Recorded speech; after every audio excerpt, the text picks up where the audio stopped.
Good afternoon, everyone. I'd like to call the Western Riverside Council of Governments Executive Committee meeting to order. Roll call, please.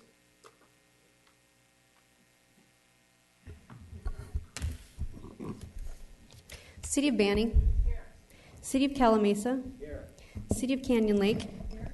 City of Corona. Here. City of Eastvale. Here. City of Hemet. Here. City of Yoruba Valley. Here. City of Lake Elsinore. Lake Elsinore is here. City of Menifee. Here. City of Moreno Valley. Here. City of Murrieta. Here. City of Norco. Here. City of Paris. Here. City of Riverside. Here. City of San Jacinto. Here. City of Temecula. Here. City of Wildomar. Here. County of Riverside District 1. County of Riverside District 2. County of Riverside District 3. County of Riverside District 5. Here. I wonder why I'm here. Just remember, sir, this is live. Eastern Municipal Water District. Western Municipal Water District. Riverside County Superintendent of Schools. Morongo Band of Mission Indians. WRCOG TAC Chair. That concludes roll call, and we do have quorum. Thank you. I'd like to ask our TAC Chair, Grant Yates, to lead us in the pledge, please. Face the flag, hand over your heart, ready to begin. I pledge allegiance to the flag of the United States of America and to the republic for which it stands, one nation, under God, indivisible, with liberty and justice for all.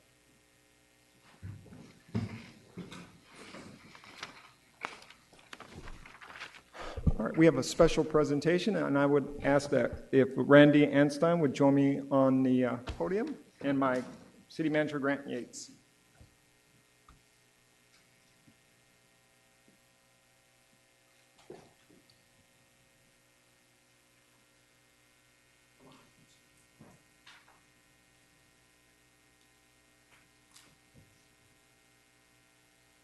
Grant to join us because Grant has worked with Randy, so I'll turn over to him and then I'll do the special recognition. Thank you. Today we're here to celebrate with Randy. He is retiring after 40 years of service, and I know all of us involved in public service, our goal is to make the world better. And after working for 40 years in local government, being a manager for 3 cities, this gentleman definitely deserves our praise and honor.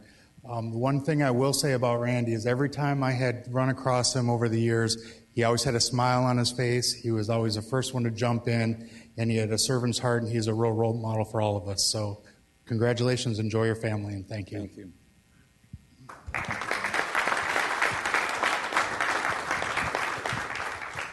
So we have a certificate of recognition in recognition of 8 years of unyielding dedication to the City of Calamasa in your position as City Manager. Thank you for your interest and involvement in WRCOG. Your commitment and enthusiasm for the region has made Western Riverside County a better place to live, work, and play. We wish you all the best as you enter the next chapter of your life. Thank you, Mr. Chairman.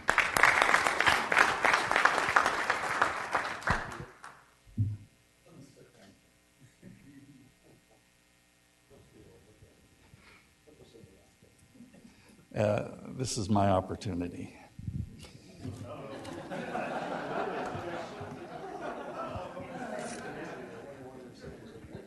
Rick told me to take as much time as I needed, so thank you, Rick. Oh, thank you, Janice. That's quite all right. Mr. Chairman, committee members, thank you very much for inviting me down here today. I've, since I announced I was retiring, I've had a few of my colleagues ask me, how did I know it was time to retire?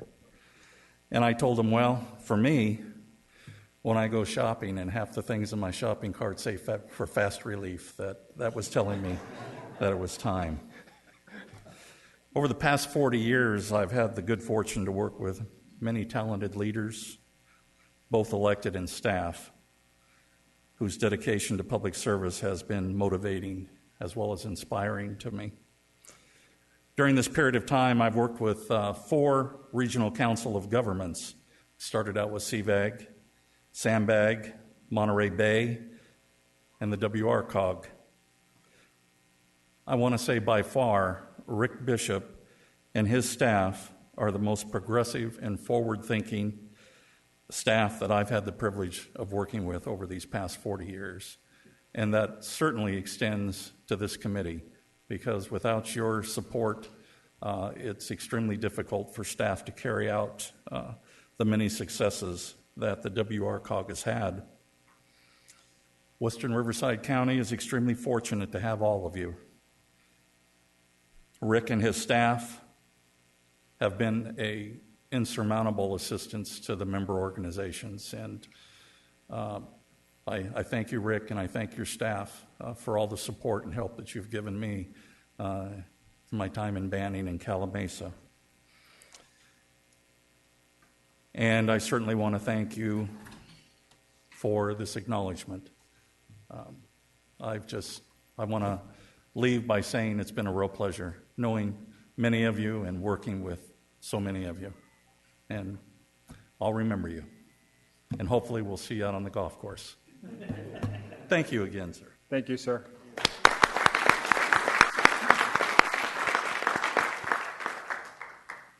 Next item on the agenda is public comments. Mr. 3 Chair? minutes and... May I say a word or two? Absolutely. I did put a request in, so I can't let him get it. You got to come back here. I think he's trying to get away from you early here. I know, but it'll wait. I know. I just want to say a couple of quick things about Randy. He came to our city at a time when we were in dire need of someone with the experience and the stability to put our city back on the right track, which he did. One of the things he did in the first month, 6 weeks, he found that we were being shorted by Riverside County $2.4 million in fire fees. Now, we'd had 5 city managers in the meantime, from the time we had a settlement with the county until Randy got there. And Randy walked in the first 6 weeks, found that money. So he's got the experience that we needed, and then it's gone on from there. He's really stabilized our city. I was certainly happy that we didn't let him run a PowerPoint. Every year we have our State of the City, and Randy gets to put his PowerPoint on. And if you haven't seen one, you're missing something. It's a comedy show from the word go. For example, his desk one year showed that we were cracking down on him so hard he didn't have time to go to the restroom, so he had a toilet for a seat at his desk. And he had he's a cat fancier, and he had all these crazy pictures of cats, wild cats, cats that are frozen in the snow. And we're going to miss him this year at our upcoming State of the City. So with that, I'm going to miss him. I'm kind of teary-eyed about the fact that after 7 years, how long has it been, Randy? 7. 7 years, we're going to have to look in a different direction. But I think he's built in succession with Bonnie Johnson, who's probably going to be our new city manager. So I want to thank him for everything he did for the city. He came out of retirement, bought his way back through PERS, and gave us 6, 7 good years. I appreciate it. Thank you. Thank you, Jack. Thank you. I have Morongo in the queue. Did you want to speak, Morongo?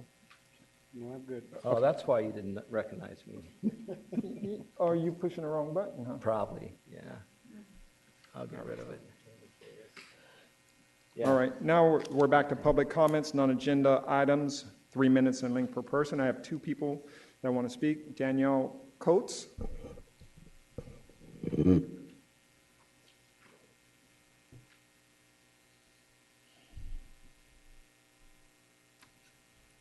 Good afternoon. Danielle Coates on behalf of Eastern Municipal Water District.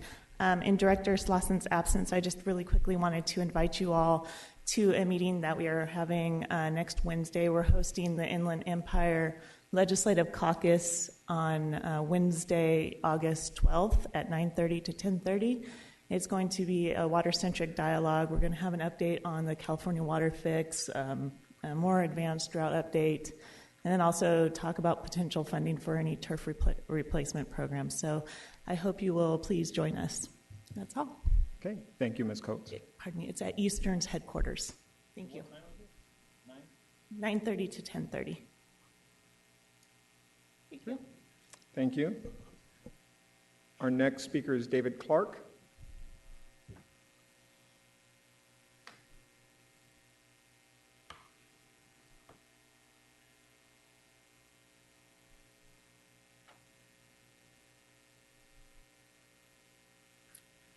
Good afternoon. My name is David Clark. I'm from Reno Valley. I recently spoke with Councilman Gaiba regarding a program that LA County has. It's a specific needs and assistance program, and it's a voluntary registration where people with special needs can go on and register, and in the event of an emergency, first responders can better prepare to respond to people with special needs.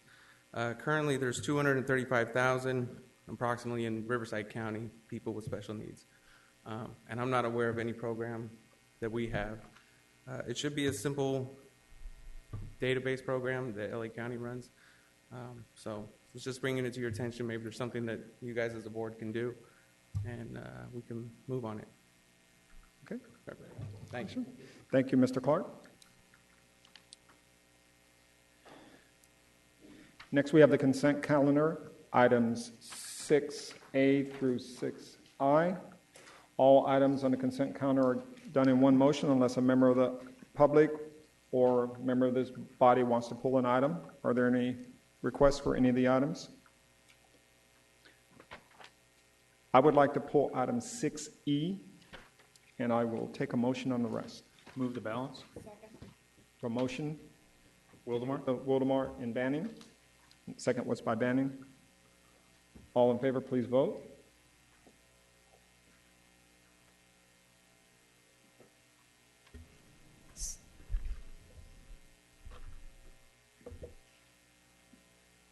And that motion passes 21-0. Okay. Mr. Tyler. Thank you, Mr. Chair, and good afternoon, Executive Committee members. My name is Tyler Masters, Staff Analyst at WRCOG, and I'll be giving you a brief update on the Western Riverside Energy Leader Partnership. RELP is a partnership between Southern California Edison, Southern California Gas Company, and WRCOG jurisdictions, promoting energy efficiency in municipal operations and leading by example in community conservation efforts. A portion of the partnership falls upon a tier-based system. As cities save energy and implement energy efficiency projects, they move up in tiers, unlocking additional incentives. In July, the city of Eastvale became the most recent to move tiers. The city advanced from baseline value level through silver level all the way up to gold level status in the partnership. The city became the fifth to reach this gold level status, joining the cities of Calamasa, Hemet, Paris, and Temecula at gold level status. The city did so by implementing various marketing and outreach initiatives and implementing energy efficiency projects with an estimated savings of over 15% at municipal facilities.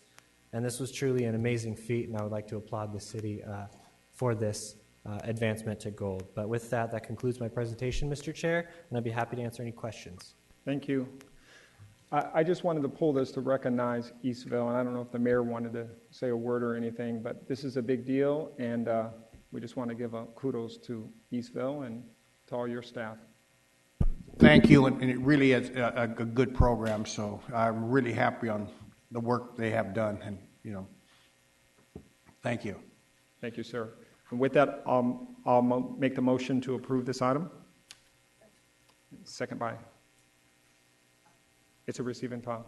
Okay, then we will receive and file. Thank you, Janice. Thank you. Thank you, Tyler. All right, next item is item 7, and that's the HERO Program Activities Update. Ms. Spoonhour. Thank you, Mr. Chair.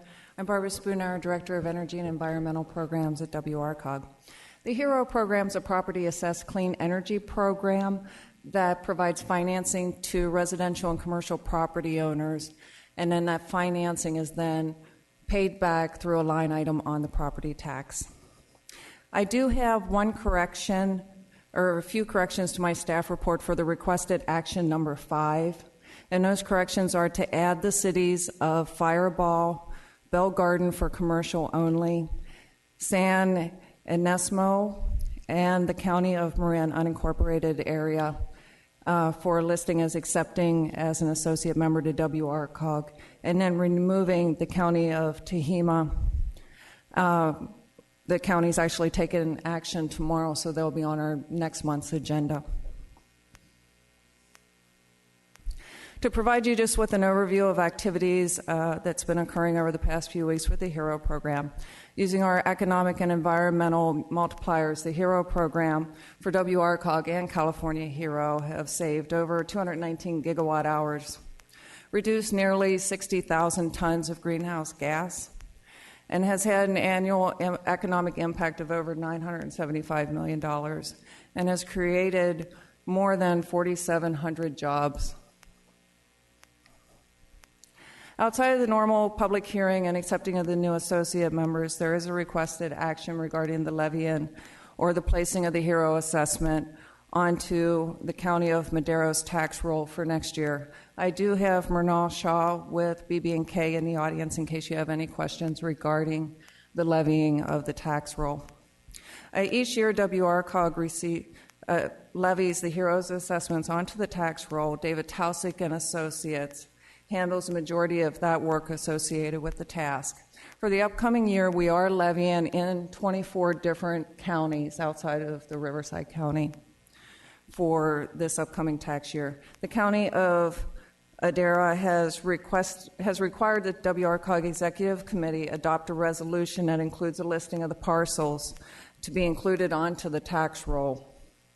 And the resolution also outlines that WRCOG is authorized to levy the assessments onto the tax roll, that the assessments are lawful, they do meet Prop 218 compliance, and the assessments will be removed from the tax roll if they do become delinquent. Next item that I have is our retainer agreement for public finance legal services. In March of 2003, WRCOG entered into a retainer agreement with Best & Krieger, or BB&K, for legal services. In March of 2005, that retainer was updated to include any of the new programs that WRCOG was taking on.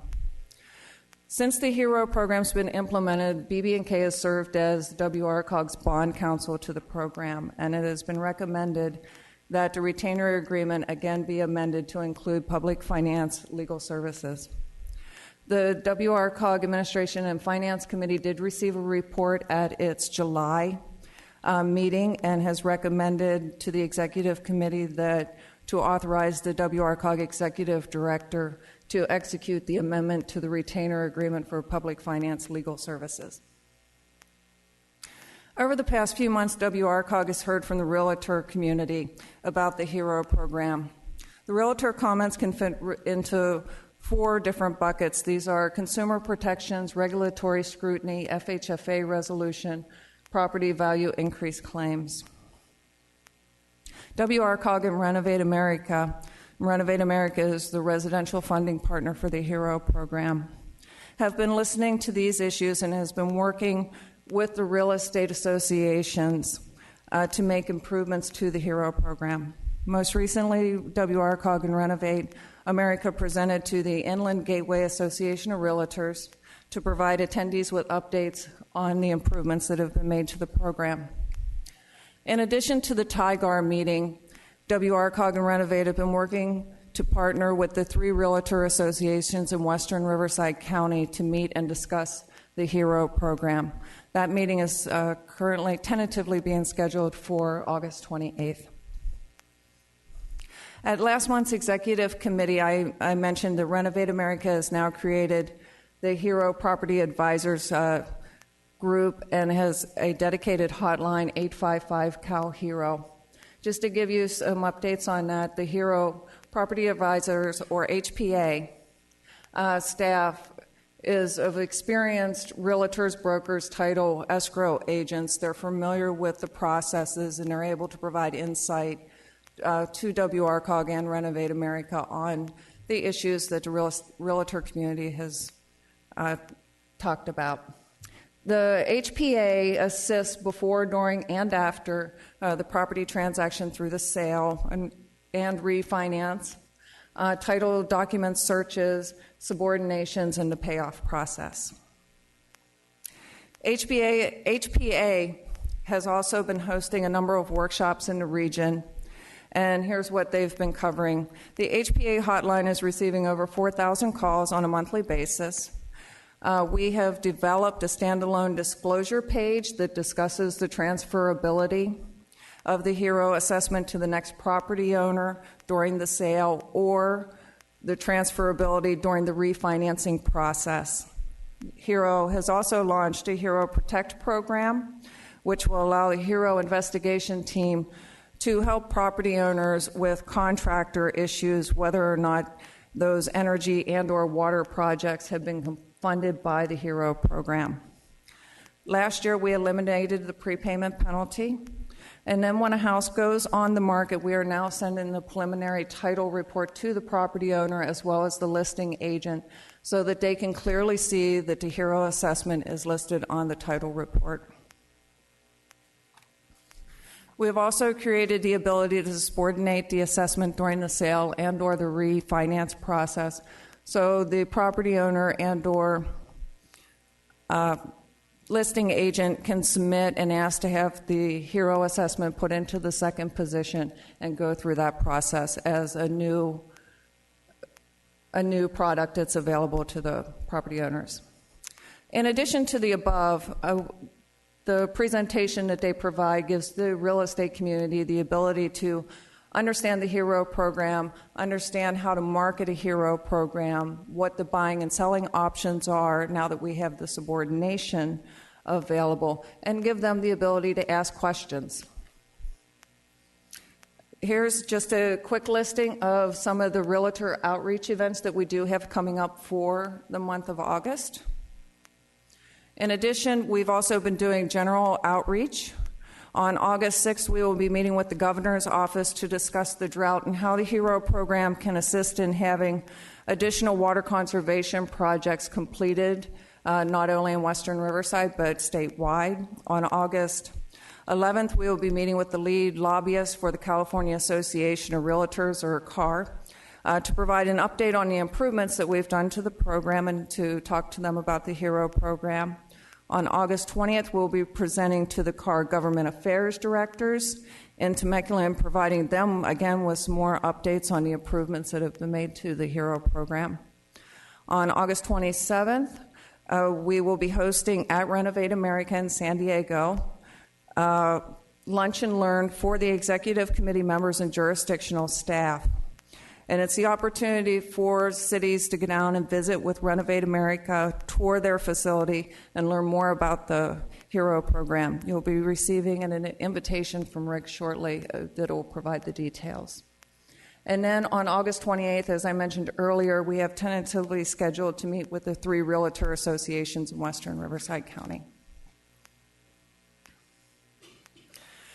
As part of the program update, an updated Exhibit B to the California HERO program report has been included as an attachment to the HERO staff report. This map includes the jurisdictions that will be included in today's public hearing, which are the City of Calabasas for commercial only and the County of Alameda unincorporated area.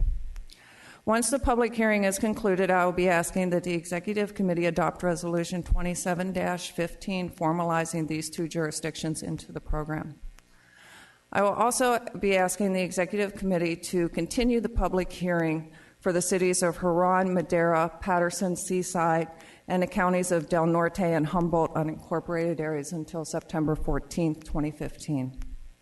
I'll also be asking the committee to accept the cities of Bell Garden, commercial only, Fireball, Fowler, Hayward, and San Anselmo, and the counties of Madera and Marin unincorporated areas as associate members, and to adopt Resolution 28-15 setting their public hearing for September 14th.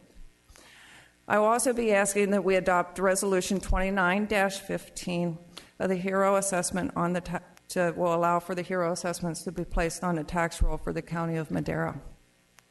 And then finally, asking that the Executive Committee authorize the WRCOG Executive Director to execute the amendment to the Best and Krieger Retainer Agreement for Public Finance Legal Services. And that concludes my report, Mr. Chair, and I am happy to answer any questions. Thank you. I have Murietta in the queue. Have we had meetings with the Realtors Associations up till now? We have had individual meetings, but not as full boards yet. Because I know that, and Rick, maybe you can address this. I mean, obviously, we've seen some very derogatory letters to the editor, newspaper articles that have come from the Realtors Associations, and I'm a little concerned that if we've had meetings with them, are we not presenting the information in a manner in which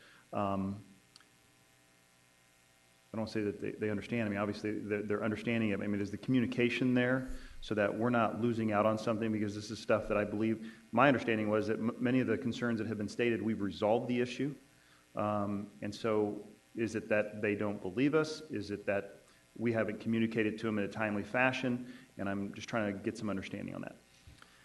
Yeah, I think maybe it's a combination of all those things. As Barbara mentioned, we have met individually with realtors during the past several months, and they've iterated some issues to us, and we have been listening. So some of the changes that Barbara had indicated that have been made in the program are directly responsive to some of the issues that have been raised individually by some of the realtors in our conversations. We were a bit taken back by the actions of the local realtor boards. We'd hoped that they would have asked us to meet with them as a group, and I think we could have been able to share information with them in a real productive setting at that time. Nonetheless, we do have the actions by the groups. I think you're aware of those. We have provided responsive information on the issues of concern that they have raised, and then as Barbara mentioned, we're really looking to improve communications and meeting regularly with the groups, and we think the first big step toward that would be that meeting scheduled with the three associations on August 28th, and it appears that all three of these associations are willing to meet with us, and they're in the process of designating some of their leadership to do just that. So, we think that we've hopefully have turned the corner, recognizing that both sides need to do a better job of sharing information and communicating, and we think that the issues that they're raising, as sensitive as we are to them, and hopefully we're addressing their concerns, we think that this has really created a good opportunity for us to move forward. And then just a couple more. We've created this 800 number, and is that going to us or is that going into Renovate America? That number goes into Renovate America. Do we have any capability of, one of the things, and I've talked with some of the realtors as well, and one of the things that I keep hearing is that the complaints are flooding in, that there's just this, incredible amount of complaints, and I've asked for specifics, and other than maybe the one or two items that we as a board here have seen, I have not really seen any other specifics. So is Renovate America getting the specifics? Do we need to create an email that realtors can email us specifics on the problems that they're having? But I mean, unless I'm missing something, I mean, I've seen two or three here, here at the board, but I've not just seen this flood of complaints and specific issues that Hero is causing the realtors. So are we missing something here? Is Renovate America getting that? We're not getting it. Where are all of these complaints going?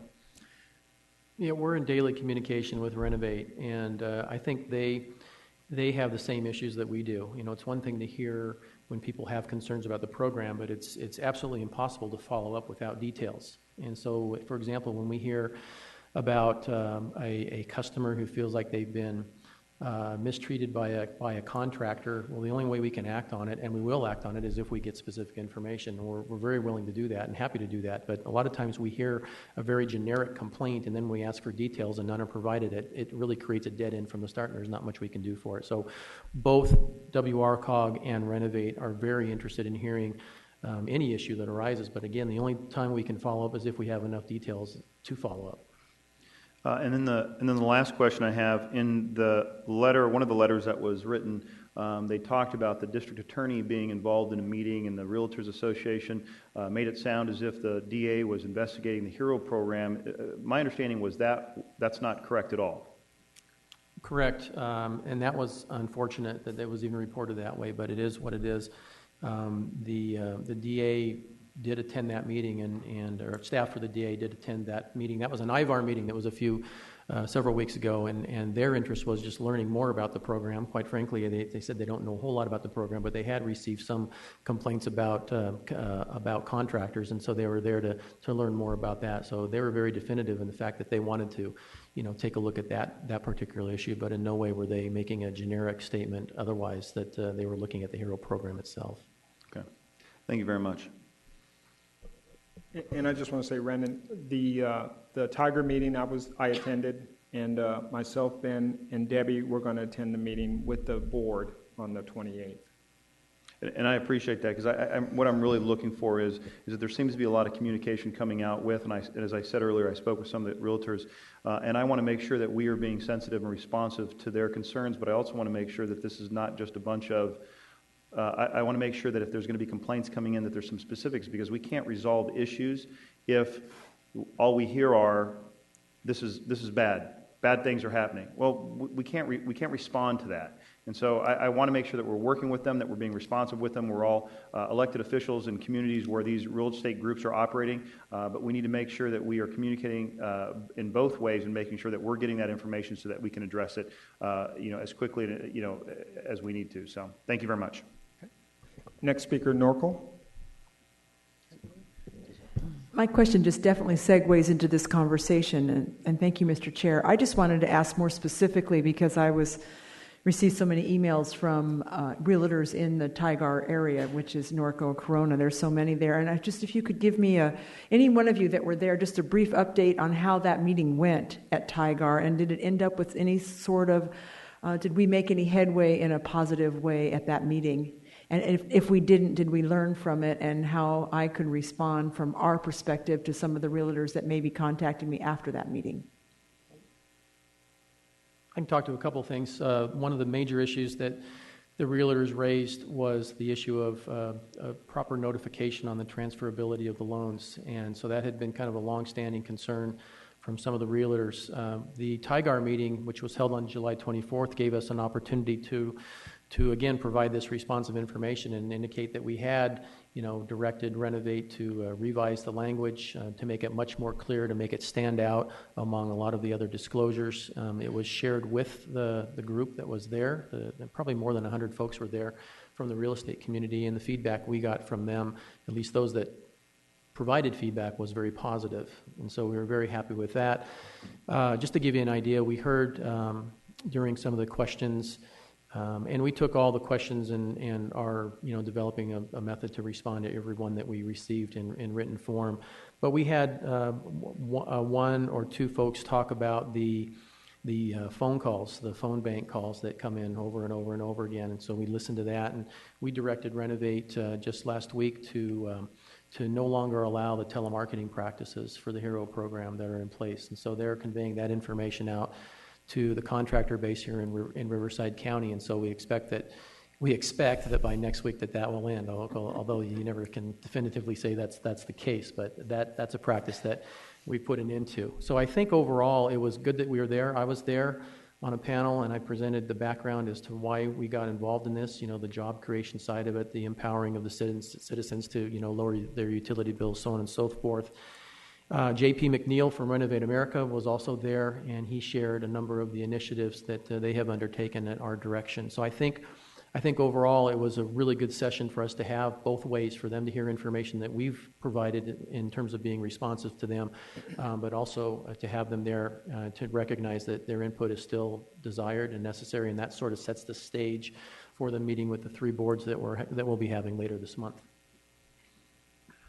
Okay. Next speaker, Supervisor Jeffries. Thank you, Mr. Chair. Mine is more of a technical issue on item 8 of this item, 7A8. I need to disqualify from participation in approving item 8 because of campaign contributions. So if it's taken all up as one single motion for all items, I will disqualify in that manner. If it's 8 is pulled out, I'll just disqualify on that. Yeah, that was the intent. We have to kick the lawyer out also. So, thank you, sir. Moreno Valley. Yes, I've been having discussions with Rick on this topic, and I have to say I'm very pleased at the rapid pace at which HERO program has been correcting, adjusting, and communicating with the real estate organization. And Rick also expressed his willingness to meet with the local real estate in Moreno Valley. They're pretty active and very happy to do so, and I would just want to say I appreciate that, and that's another direction maybe the cities want to go. Independent little local meetings would also help clarify some of the issues. Okay, thank you. Any other speakers? All right, so I declare the public hearing open. Janice, is there anyone on the phone that would like to talk about the program? Do we have any callers online for the California Hero Program? I hear none. Okay, thank you. Is there anyone in the audience that would like to talk about this program? Good, bad, different? Okay, no one coming forward. I close the public hearing. Any executive committee members, any other questions, concerns? Okay, and we're going to take items 1 through 7. I'll take a motion. Move approval with the adjustments that were mentioned earlier during the meeting, the adding of the some cities and the deletion of one county. Okay. And a second.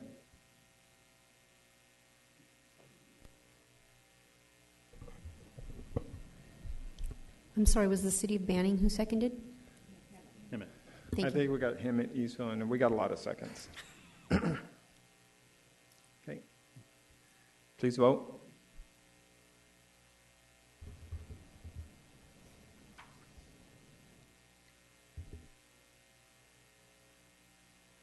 Okay, that passes 21-0. Okay.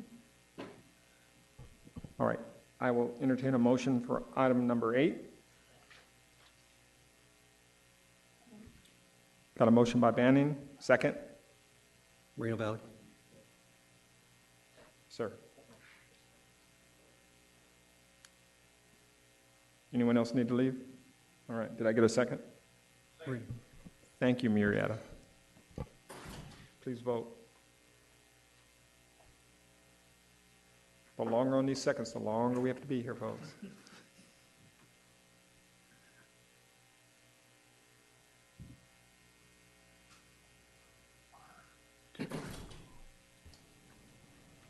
City of Corona, please. Thank you.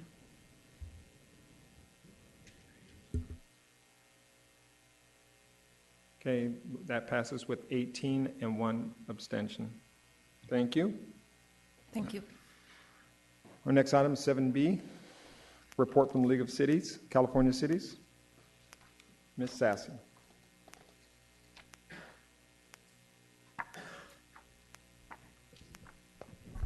Good afternoon. Thank you for having me here today.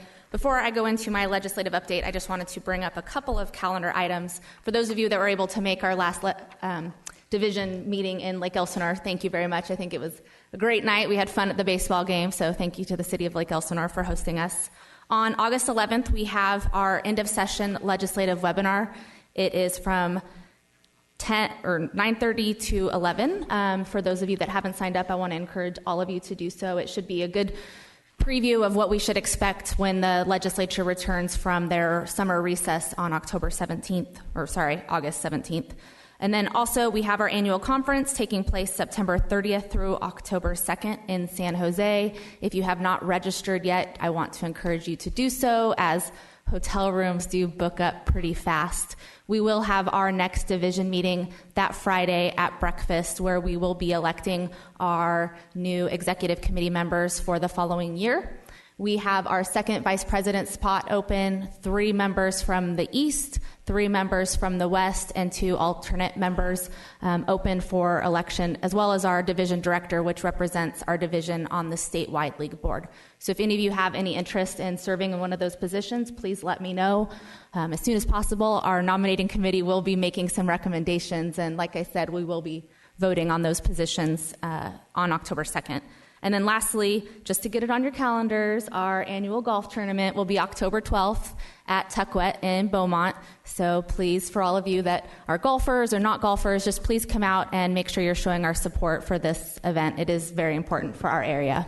Your August 11th meeting, where was that? What's the location for that? August 11th is a webinar, so you can just call in from your computer or if you want to go to the city. But you do have to register.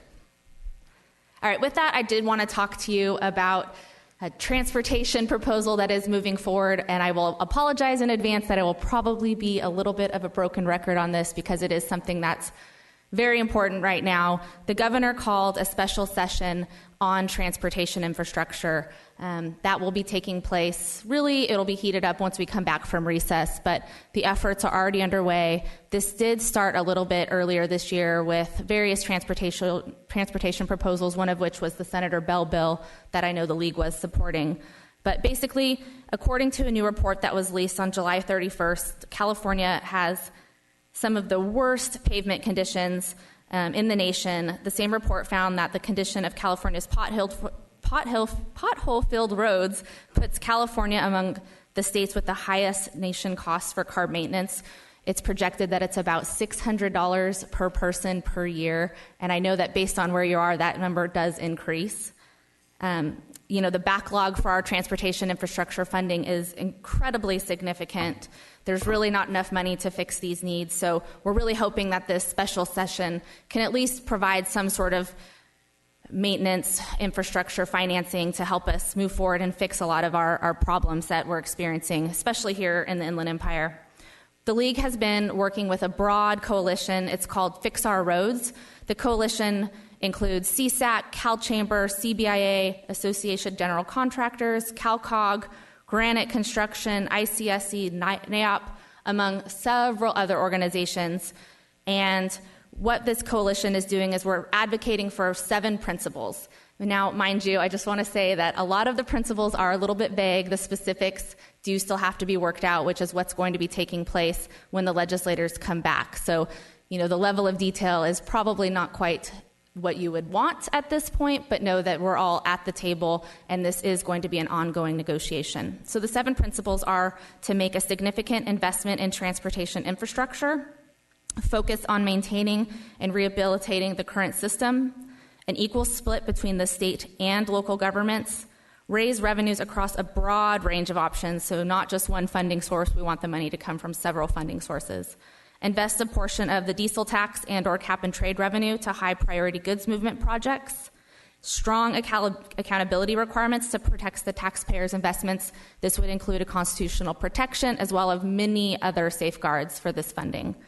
And then also we would like to provide consistent annual funding levels. So what the package currently looks like and what we're advocating for is $6 billion a year for 10 years or until there's a more permanent solution put in place.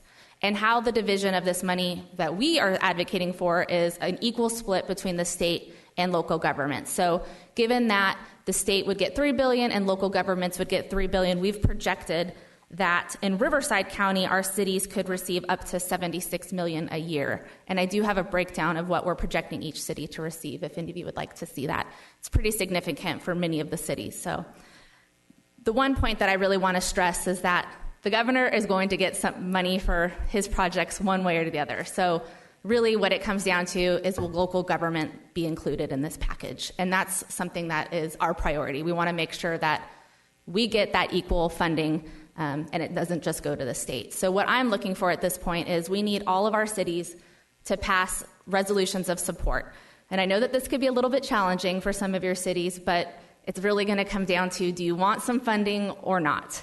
We're also looking for to increase our coalition. So we're looking for businesses and local chambers and local real estate groups to get on board with this as well. So anything that you can do to help us build our coalition, that's our priority over the next month or so. So really, if your cities could take these up at a council meeting coming up in the future, do that resolution of support. We have a sample resolution, or at least do a letter. If you as individuals want to join our coalition, that's definitely helpful as well. So with that, I'd be happy to take any questions. Like I said, it's a really broad-based coalition that we're going to keep working on in the coming months, but definitely something that's very important for us. Thank you. Anyone have any questions or comments for Ms. Sassy? Yes. Just one comment to add on what Aaron mentioned on the equal split between the state and local projects. One of the things that is being emphasized is that the dollars that go to the local governments go directly to them. There would be no intermediaries with rules along the way, so this would be a direct subvention to local governments, and that's seen as a way of being very cost-effective and prudent. Just one other comment as well. If you are talking to your legislators about this, I know that it's definitely going to be a tough sell for some of them, but they need to understand how important this funding is for us in local government world. And they also need to know what projects could potentially be funded. So if you have a list of projects, that's also some information that I would like to gather from all of you. Okay. Mayor Franklin?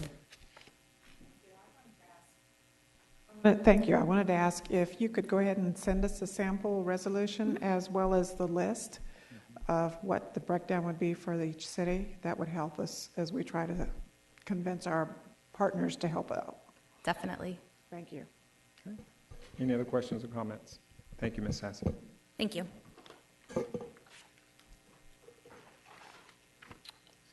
All right, next item is the Santa Ana Municipal Separate Storm Sewer System Permit Compliance Program Update with Stuart McKibben. That's a long title there, sir. Well, right, and I apologize for the long title. Good afternoon, Mr. Chairman, fellow executive committee members, and Director Bishop. I'm Stuart McKibben. I'm the Chief of Watershed Protection Division for the Riverside County Flood Control and Water Conservation District. Supervisor Ashley likes me to use the full title. I've been new to this program, directing it the last 4 months, but I'm not new to stormwater. I've been with our district for almost 30 years. What I want to talk about today are sort of talking about where the permit has been in the past, where we are right now, and where we're going to go in the future. So the first 3 bullet points are about where we've been, fourth, where we are, and then where we're going. One is the Clean Water Act was something that was passed by the Congress to protect beneficial uses for water bodies and rivers and streams. You can see examples of those here in those pictures. And it was adopted in 1972, and the focus at that point was on industrial users like a paper mill that was dumping bleach in a river or that kind of a thing, wastewater treatment plants.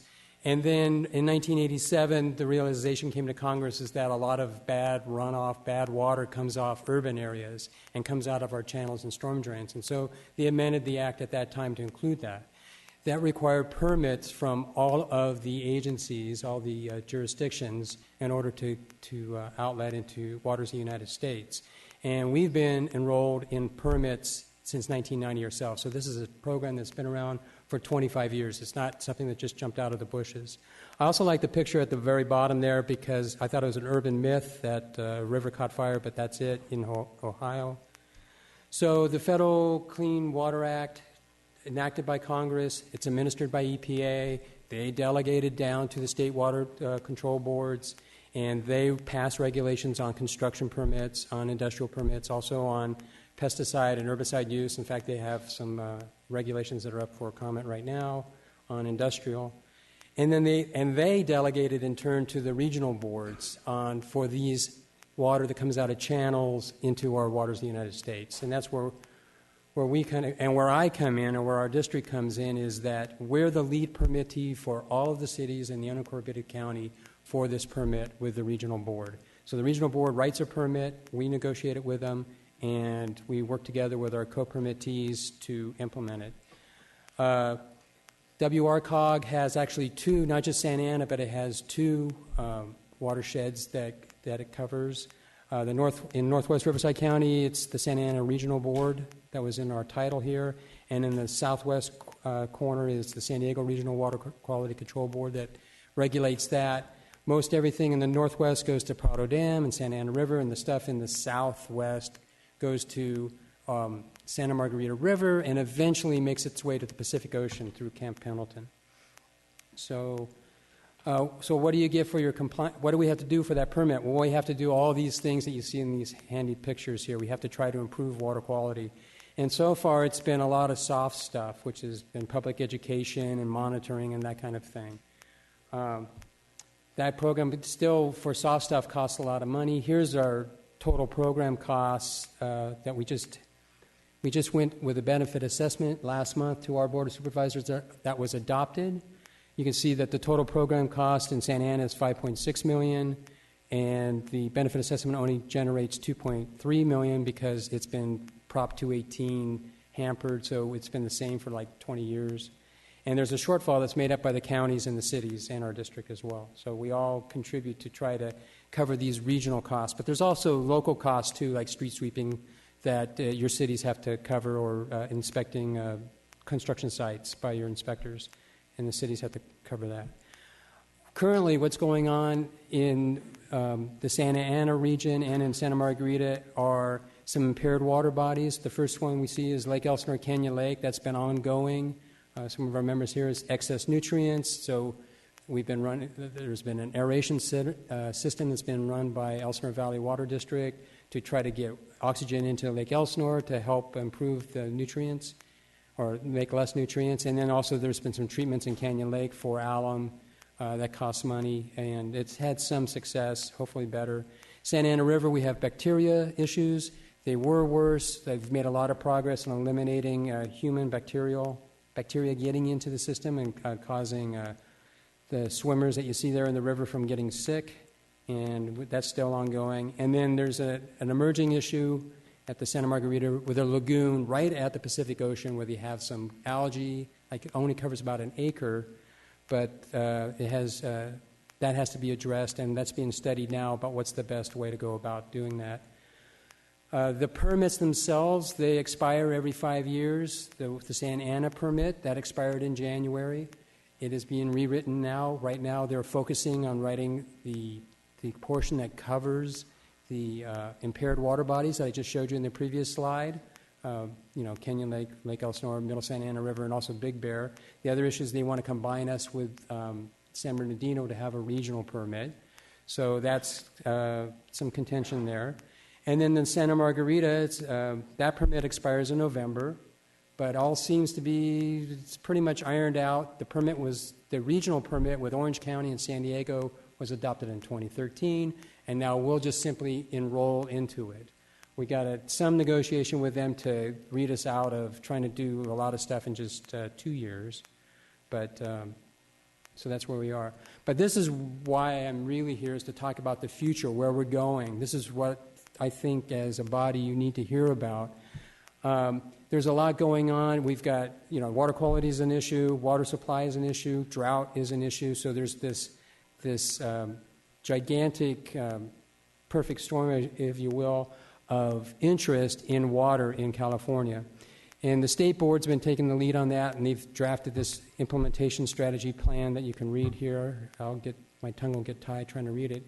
But the important thing that I want to point out is that stormwater is a valuable water resource, that we can't waste it. We can't just let it run out to the ocean.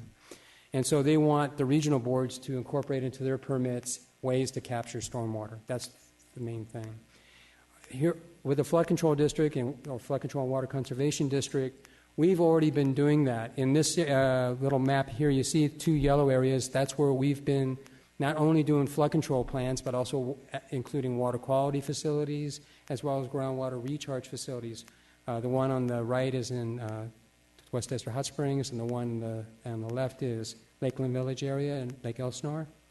But the idea is not just do one thing. We need to do more than one thing. Since we're studying an area, let's do more. Let's look at all the water resource-related issues. So we've already started doing that in a couple areas, but I think we're going to have to move a little faster and in geographically bigger steps.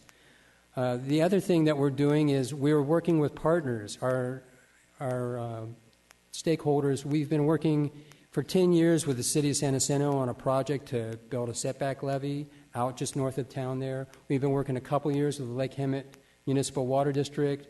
The exhibit shows that project. You see the little black rectangles. We're going to put more of those where it's yellow. So what they do is we take water out of the channel, run it through stormwater, run it through those little ponds, and let it infiltrate back into the soil.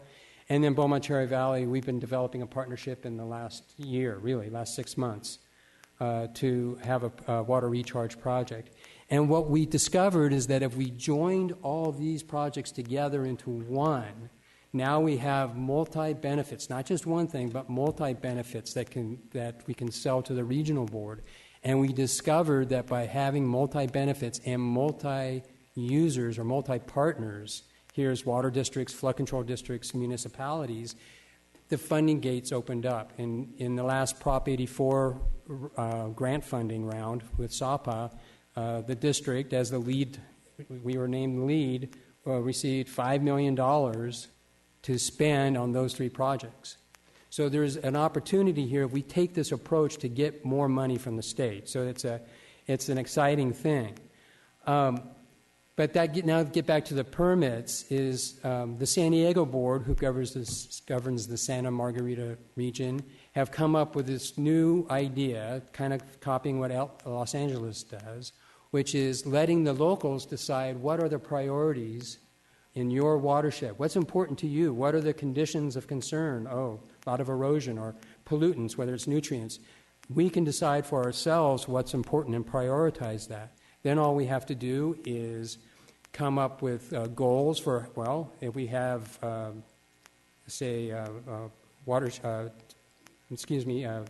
have facilities that are being eroded, we come up with a plan that in the next 20 years will stabilize 50% of them or something like that. You have some goal for them.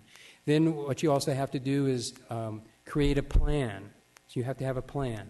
And then you have to have modeling by high-powered engineers using high-powered differential equations, I imagine, to show that it actually will work and do what you say it's going to do. And then finally, you have to schedule it. And that's the big thing, because this involves your city managers, and it's going to involve your public works directors, because it's going to require money. It's going to require money in your CIPs, and it's public works. And while we're studying Santa Margarita, we also want to do stormwater capture and groundwater recharge. Once we're looking at it for one thing, we don't want to look at it just limited. We want to do more than that. So one of the things to make sure we have a good plan is that we're going to need a stakeholder committee, a stakeholder group. And what we would propose, the regional board says we have to have them, we have to have somebody from the environmental community, and we have to have somebody from the business community, maybe the BIA. But for this to be a success, and to do budgets and schedules, we were going to need the cities in the Santa Margarita region. We're going to need your public works directors, because they do budgets. They decide what projects need to be built. They know where they want to put the green streets.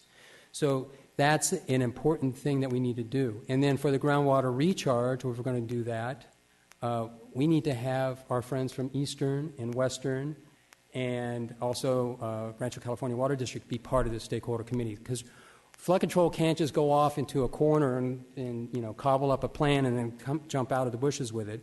We need buy-in from the very get-go with people that have a great interest in it, and really it's time to do it. And again, if we do this sort of thing, it opens up the funding gates where we have multi-benefit projects with multi-partners, and that's what the state is looking for, particularly with the Prop 1 money coming up fairly soon. I understand they just had a pre-app. It's just, talking to Bonnie, they just circulated a pre-application for the Prop 1 money. So why am I here? Well, we need WRCOG's help, or at least your members' help, to go back and talk to your city managers and your public works directors, saying, hey, when flood control calls, they have a worthwhile project that we want to be part of, that we can generate some real interest and really help the community. A lot of communities already do this. City of Riverside's got a water recharge plan that they've adopted. Corona, we're working together already with them to develop a plan for water recharge in the Temescal Canyon. So this is sort of happening. So again, I want to thank you for your time, and I'm happy to take any questions if you have any. Are there any questions for Mr. Kibben? No? Thank you, sir.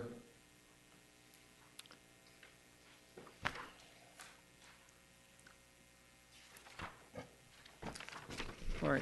Our next item is fourth quarter draft budget amendment for fiscal year 2014 and 2015. Take it away, sir. All right. Thank you, Mr. Chair and members of the Executive Committee. So my name is Ernie Reyna. I'm the Chief Chief Financial Officer for WRCOG. Little slip there. Oops, sorry. Guess so. I have... At least he didn't take my job. So. Sorry. I have before you the fourth quarter budget amendment for the 2014-2015 budget. And the budget amendments themselves are just an extension of the originally adopted budget from the June General Assembly. Staff monitors these budgets very closely. On a quarterly basis, we put together the reports that show us exactly what needs to be amended. We look first at revenue, and we see if that revenue needs to be adjusted up. In this case, we do have some revenue items that are going to be adjusted. on the upswing. If revenue needs to be adjusted down, we tend to wait to the last quarter to do that. And we do that because we don't want to have to bring any revenue down until it absolutely needs to have it done. On the expenditure side, same thing. We increase the expenditures right away, and we have some expenditures we will be increasing. The goal is to make sure that this balances, just like the budget. We want to make sure this is in balance, that the expenditures do not exceed the revenues. In this case, you'll see that the revenues here actually well exceed the expenditures. So how is this set up? How is the budget amendment set up? We set the budget amendments up just like the budget themselves, which is by department. So at WRCOG, we have 4 departments. We have our administration department, we have our energy department, environment, and transportation. The administration department is part of the general fund, and it houses any programs not associated with any particular department itself. The transportation department includes the TUMP program. The energy department includes both the local and statewide HERO programs, and the environment program includes such programs as clean cities and used oil.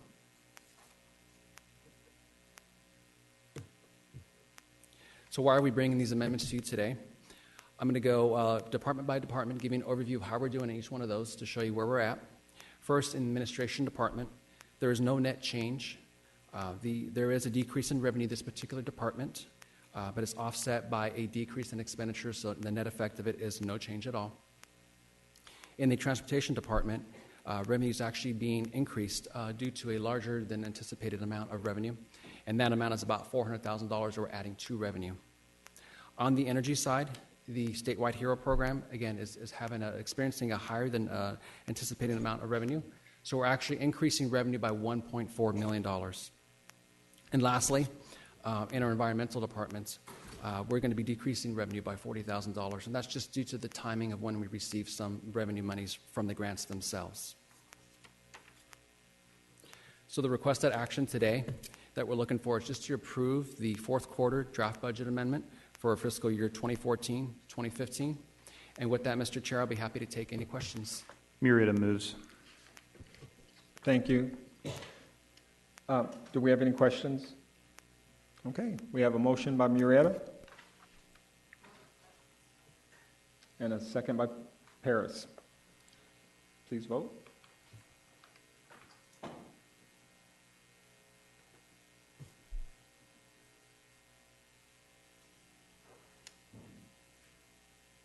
And that motion passes 18-0. Thank you, Executive Director. Thank you.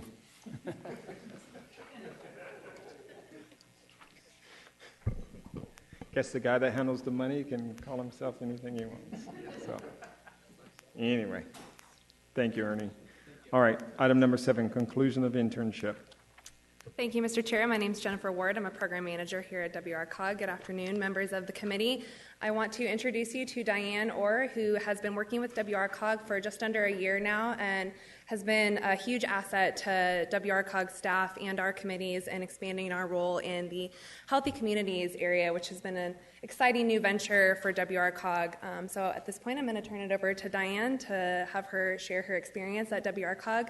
Unfortunately, we're losing her at the end of this month. She's moving on to bigger and better things. So with that, Diane. Thank you, Jennifer, and good afternoon, Mr. Chair and members of the Executive Committee. My name is Diane Orr, and I'm an intern at WRCOG. I would like to take a minute to express my gratitude to the Executive Committee and WRCOG for this experience. I recently completed my master's in public health at Claremont Graduate University. During my degree, I participated in the Randall Lewis Health Policy Program and was placed at WRCOG last October. This program connects graduate students to local agencies for the purpose to give students valuable work experience and the opportunity to advocate for health at the local level. Over the past year, I played an active role on WRCOG's Health Subcommittee and their Be Healthy communication campaign. One project in particular that I'm proud of is the Healthy Communities Briefs. These briefs serve as just an informational tool for staff and community members on relevant health topics and strategies for healthy communities. Over the next year, these briefs will be released through WRCOG's e-communicator. 2 have already been released. I don't know if you've seen them. And they can also be accessed on WRCOG's website. This experience has expanded my knowledge on city government and how health can be integrated into city planning. As I leave WRCOG, I know that the knowledge gained during this experience will advance my future studies and career as I hope to specialize in health policy. Thank you again for this wonderful experience. Thank you. Do we have any comments? Well, thank you to your service to WRCOG. Thank you so much.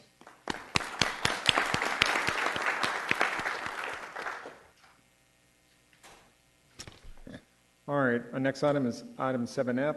It's the Economic Development and Sustainability Local Assistant Fund Program. Jennifer, take it away. Good afternoon again. Again, Jennifer Ward, Program Manager at WRCOG, and I'm here now to talk about a new Economic Development and Sustainability Local Assistance Program for WRCOG. The goal of this program is to enable our member agencies to pursue activities that implement the goals outlined in the Sustainability Framework adopted in June 2012. The program has $1.8 million allocated for local assistance for fiscal year 15-16. The chart you see here on the screen is also in your staff report, which begins on page 161, and this lists the breakdown of this $1.8 million for the first fiscal year for each member agency.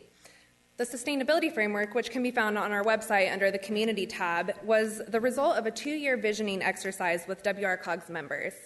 The framework identifies 6 priority areas that our members felt were important for both the agency as well as local governments to either maintain our role or expand and explore new partnerships and involvement in these new avenues. The 6 areas of focus are economic development, that being the number 1 priority for most of our member agencies, as well as, in no particular order, education, health, transportation, energy/environment, and water. In developing the framework, WRCOG's leaders recognized that our main priority, economic recovery and growth, cannot be achieved without a concerted effort in these additional areas to improve quality of life in Western Riverside County. For example, high-quality job growth is not going to occur without better educational opportunities, and employers and families will be more likely to live and locate here if we have a quality health system. So each of these areas are related, and it's important for WRCOG, to the extent we can, to take a holistic look at these issues. The framework identifies overarching goals for each of these 6 priority areas and highlights specific action items where WRCOG or its member agencies can make a direct impact on these areas. The goals are also listed in the attachment to your staff report. Throughout the development of the framework, we consistently heard from member agencies that funding was a huge barrier to you actually being able to implement some of these specific action items or pursue activities or continue your involvement in maybe some existing initiatives that might support these 6 priority areas for Western Riverside County. So the local assistance program, we hope, is a way to address that challenge. We've drafted a program that provides funding assistance to our members in the most efficient and streamlined way. Attached to your staff report is a working draft application for these funds for fiscal year 15-16. In this draft application, staff is requesting that the member agency indicate what type of project or activity you intend to utilize your first round of funds for. And note that when this funding allocation was adopted by the Executive Committee in June of this year, they also established that this funding process and formula would be revisited each year prior to each fiscal year so that you could choose to go in a different direction with the allocation of these funds through a different type of program or in the same manner. And then in addition to asking for information on the intended use of funds, we ask that each member provide a brief description of how your project or activity will support the 6 priority areas in the sustainability framework. There's a long menu of sample projects, activities, really just ideas that you could use in pursuing different type of projects. And again, we want this program to be as flexible as possible. So just because you don't see your idea or intended use for these funds on that sample list doesn't prohibit you from pursuing that project. Really, the only caveat is that we ask that you show it implements or aligns with the goals outlined in the sustainability framework. We set an 18-month timeline for the first round of funds to be spent, and then in order to provide this funding to the jurisdictions as quickly as possible, we have provided a template invoice that your staff can submit to us as often as monthly in order to be reimbursed for those funds. There's also flexibility built into the way you can apply your funds within your community. So you can use the funds to support multiple initiatives, you can partner with other jurisdictions or agencies to pool your resources, or you could use it as matching funds for a larger grant application. There's many possibilities. So this is a new program for WRCOG, so we look forward to answering a lot of questions and improving the program as we go along. We'll be closely tracking the first round of funding to ensure we can make changes and improvements as necessary. And I'm going to be taking this presentation as well as the draft application to the remaining WRCOG committees to look for staff input as well. If you have any feedback or questions, please continue to direct them to myself or any other WRCOG staff. Your item today is just to receive and file, but I'd be happy to answer any questions or receive any feedback. One thing we are going to add to the application going forward is just a requirement for whatever project or activity your jurisdiction or agency intends to use the funds for, that we have some sort of either city council or equivalent board approval of that use. We hope to have this application cycled through the committees within the next month and launch it as a program in mid-September. So at that time, or at this time, I'd be happy to answer any questions. Do I have any questions? Nope. Why, they're an easy group today. Okay.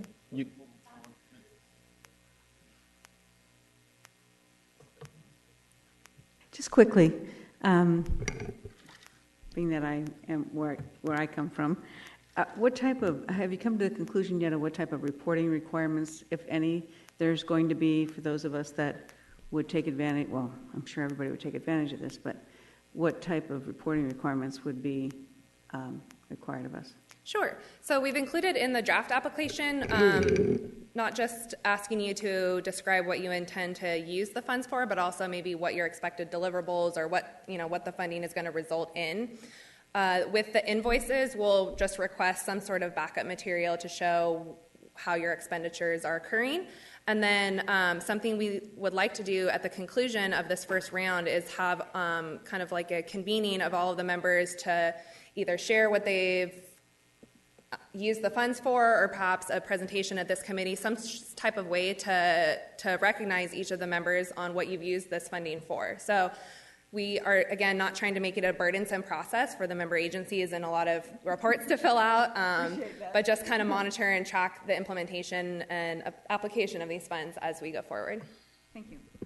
So, Ms. Ward, so that we're clear, it's not a 30-page application and not a 30-page report that's due at the end of this. No, sir. It looks very easy. So Yeah, I think it's 2 pages is the application. Yes, in your attachment, the first 2 pages are the application, and then the remainder of that large packet is just background material.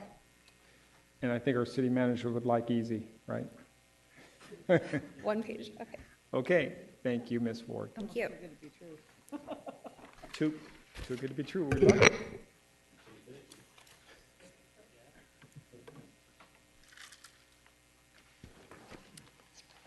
Okay. All right. Next, we have the report from the WRCOG Technical Advisory Committee Chair, Mr. Yates. Yes. Good afternoon, Mr. Chairman, members of the committee. Real briefly, we heard a presentation earlier by Aaron Sassy talking about what the governor is going to be doing with transportation. The TAC also had a presentation by RCTC, and they're going to be going through a strategic planning effort. So the city managers are going to be creating a subcommittee, and we're going to be providing support as needed to both the league and also to RCTC as we go through the process, so we can be engaged as much as possible, because we think this next year there's going to be a lot of moving parts and a lot of opportunities to make sure we're all engaged. So that's the update from the TAC. Thank you, sir. All right. Report from our committee representatives, SCAG, Regional Council, and Policy Committee representatives. Any reports? Mr. Chairman, if I can, I serve as the District 5 Regional Council member, and we had our meeting with, as we're going through the RTP SCS, one of the things that we pulled off of the last item was the airport transportation, and so we had a special transportation meeting last week where we discussed the issue where staff had brought forward a recommendation through the year 2045 to remove any transportation through March or the newly built airport in San Bernardino, or the hub in San Bernardino. And so there was a lot of concern over that. We debated that for quite some time, and it is my understanding that they are bringing back to the committee, and we have a special meeting this coming Thursday with the transportation, special joint transportation and RC meeting that we are bringing forward, and I believe that they are remedying that zero application, and they're bringing it forward to what both airports had requested they have. And so a lot of positive movement as far as how they're viewing, because all of the transportation was really moved toward LAX, and while we understand that that's a big part of Southern California, there are opportunities, and our argument has been that there's no way of having a crystal ball knowing what's going to happen in the next 30 years in our airports out in this area. And so just wanted to report that out as well. Thank you. Okay. Thank you very much. Any other policy committees? Okay. Air quality. AQMD is dark this month, so I'll be rather quick, but just my usual reach out. If anyone has any air quality issues in their city or businesses have issues, please give me a call. And our CalCog rep is not here. I don't know if Mr. Bishop wants. Yeah, I'll just mention I did attend the state COG directors meeting up in Sacramento last week. They meet about once every 2 months, and they focused on 3 issues. One is the one that Aaron covered with regard to the special legislative session on transportation, and CalCog is a supporter and part of that coalition, so we'll continue to keep you apprised on those issues as we move along. We also talked about the development and future evolution of CalCog's legislative platform, so we'll want to make sure, reviewing it at WRCOG, to make sure that it mirrors our own agency's legislative platform. And then also, you probably recall that there were some Strategic Growth Council monies that were allocated statewide for affordable housing and transportation projects, and Southern California fared very poorly in that first round allocation. And we made our concerns and voiced our concerns to the State Strategic Growth Council over and over, both at the local level and at the SCAG level. And I'll be meeting with the Strategic Growth Council's executive director. He's coming into town next week, and we're going to work collectively with our COG partners and with our transportation commissions and with SCAG to try to get the Growth Council to revisit the guidelines that they used for the last round allocation and put something together that would probably do a better job of reflecting circumstances here in Southern California so that we can compete better in the future. And you're up next, Executive Director's report. Is that everything? That's it. Yes. Ernie? Last. Okay. Just making sure. All right. Do we have any items for future agendas? You know it's going to take a while to let that one down. Moreno Valley. Take me on mute here. Yeah, I'd like to request that Mr. Clark's information on the special needs type program might be investigated a little bit and presented back to us. Do we have that type of program for this county? If we don't, if we do, what can we do? I'd like his question addressed, if that's okay. All right. Murrieta. No? I have general announcements. I don't have... Okay. Hemet. If I may, with regards to the special needs program, I know Hemet and Hemet PD has started that program already, and we may want to have input from them as well with regards to how successful it's been. So it was brought to our council probably about 8 months ago, 6 or 8 months ago, and so we've started that program and found it to be approved by almost everyone that come in contact with, and also the other the other police jurisdictions found it to be very beneficial and are looking to adopt those as well, the program as well. So you might want to have them come and do an update for us on our Hemet's program. Okay, thank you. And again, this is items for future agendas. Waldemar. Just to dovetail on that for a moment, I had a constituent come to me with a very similar request, but for animals. Same sort of some sort of a system to record, what animals are on the property. We have a lot of horses in our city, a lot of other animals, but I also feel special needs is of huge importance, and I have my own stepson that would definitely be on that list. So it's great. Okay, thank you. Norco. Yeah, I just wanted to mention that we have a hugely successful special needs program in Norco. It's called Party Partners. We use our CDBG funds for that, and Corona used to help us with that, and they weren't able to do so, but we've been getting subsidy from churches. So if you are going to research a special needs program that's phenomenal, look into Party Partners in Norco. And then part of that is we also collaborate with special need. Therapeutic riding is huge in Norco too, where we have we have 3 or 4 ranches that specialize in therapeutic riding. As a matter of fact, one of them hosts the USA equestrian team for their practice for the Special Olympics this year. So I just wanted to let you know about that. Thank you. Okay, thank you. Were you in the queue for future agendas? Okay. A couple of things, if I can. One of the things in the League of Cities, and I just want to bring this to everybody's attention, and I'm sure that you're aware of it, one of the things that the League of Cities is looking into and possibly supporting at a state level is the state is actually looking at legislation to start taxing services in the state of California. So your pool person, getting your hair cut, whatever service you can think of, they're looking at ways of generating more revenue in the state of California.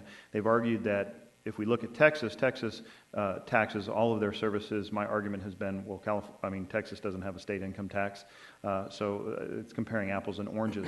But I would ask that everybody make sure that you are at least looking at it as a city, as this comes forward, and it will come forward. Obviously, well, from a personal perspective, I'm opposed to this, but I think that we, at least as elected officials, need to be aware of what's going on in the new taxes the state legislature is trying to pass.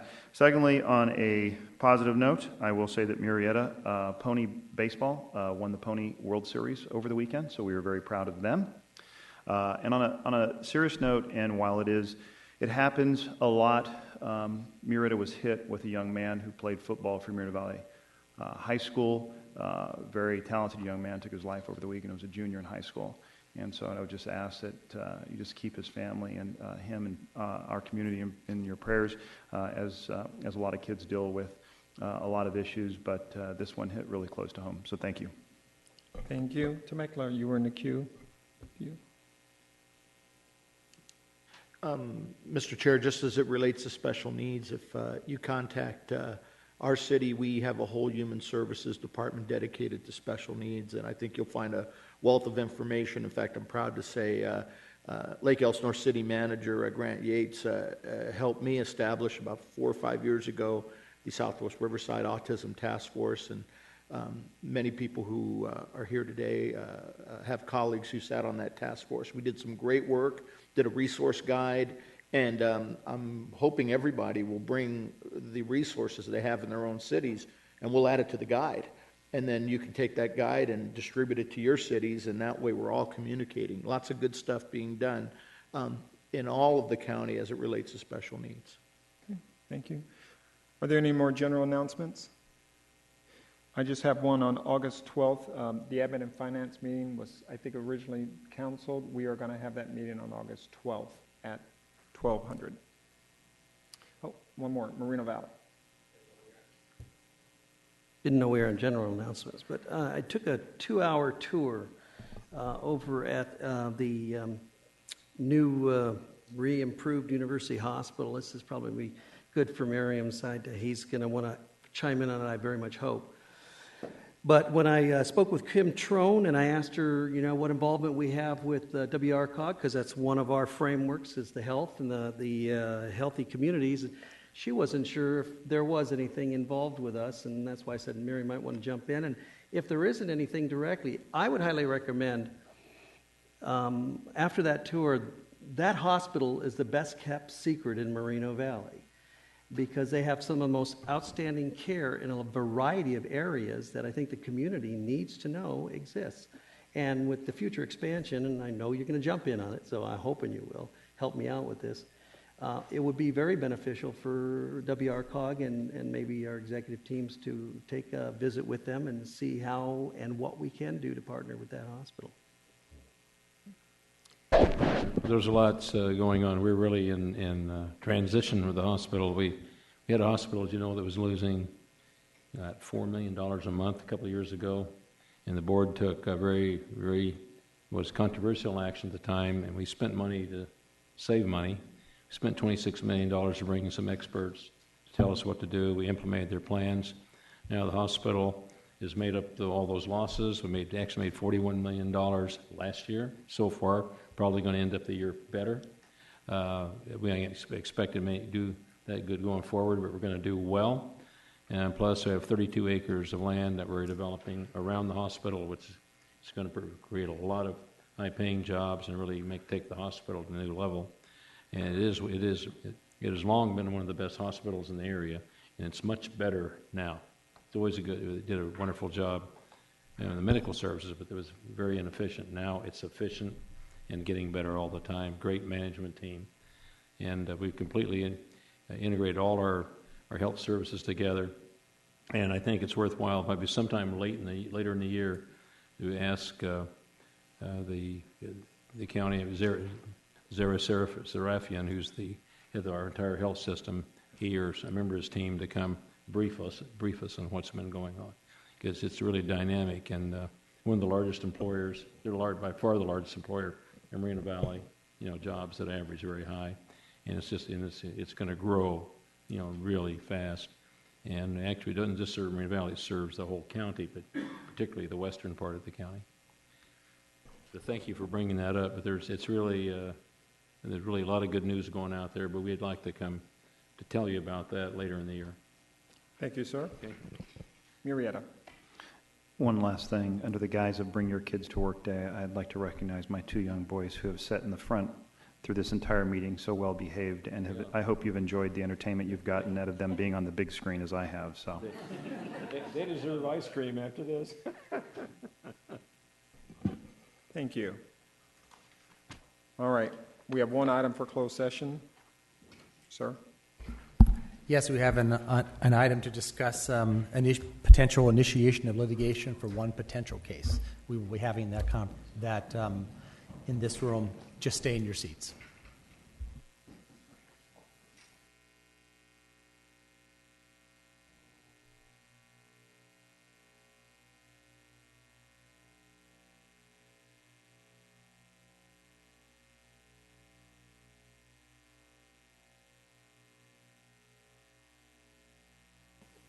It'll be quick.